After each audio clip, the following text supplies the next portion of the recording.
So hello and welcome back. Today we'll be looking at ListViews. So this is the app we'll be creating. We can first of all go to a list view, then we'll go to a ListView.builder, and we'll then look at separated list views, so like this one. So before we actually start doing any coding, essentially what a list view is, it's like a column that is scrollable, so it will allow us to arrange a number of widgets in a vertical alignment that we can scroll through. So the first one we'll take a look at is the regular list view. So before we do that, we need to create our main page, and so we will just have an app bar with a title, give it some padding, the body 24.0 horizontally, and then we'll have a column, and in the column we'll put the cross-axis alignment to stretch it so that then all these buttons are the same length, and we'll center them. And so the children are just three elevated buttons that push us to our pages. So if we go to our list view here, listview.dart, if we go to the very top, we'll see that we have a app bar and its centered title.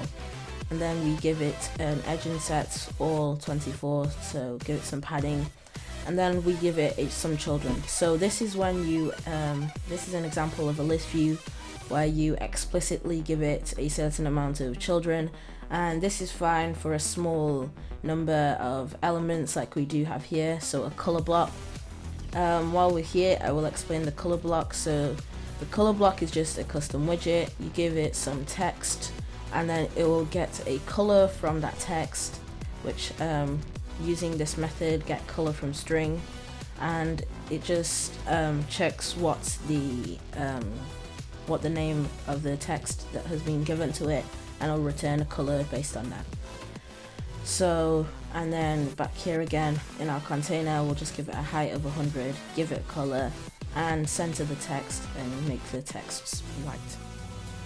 So yes, that's essentially all that is, and so this is good for when you've just got a small number of scrollable elements that you want to add.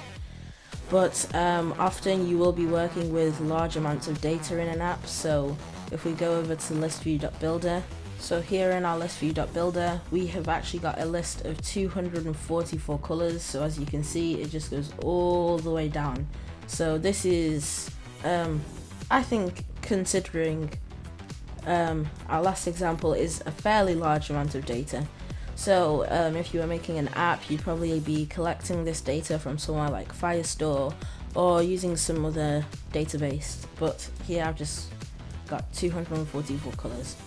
And so in our listview.builder, it's the same as our list view for all of it, except when we come to make our list view, we just put the .builder at the end. So essentially a builder will create the different widgets programmatically. So we can give it an item count, which will be the length of our list here, and this will help it to load the widgets faster because it knows it can figure out how far the max scroll extent is. And like I said before, builders are better for large or infinite amounts of children. And in our item builder, it will take in a context and an index. So here in this color block, it's a bit different to the last one. It still uses the same get color from string method, but it will instead, for the text, it will have the index and then the text that's been inputted. So for this, to get the text, we'll put the colors, and so our colors list, and we'll get the elements at the current index. And then it will return a color block for every item in that list. So as we can see here in Builder, if we keep scrolling down and down and down, you'll just see all the different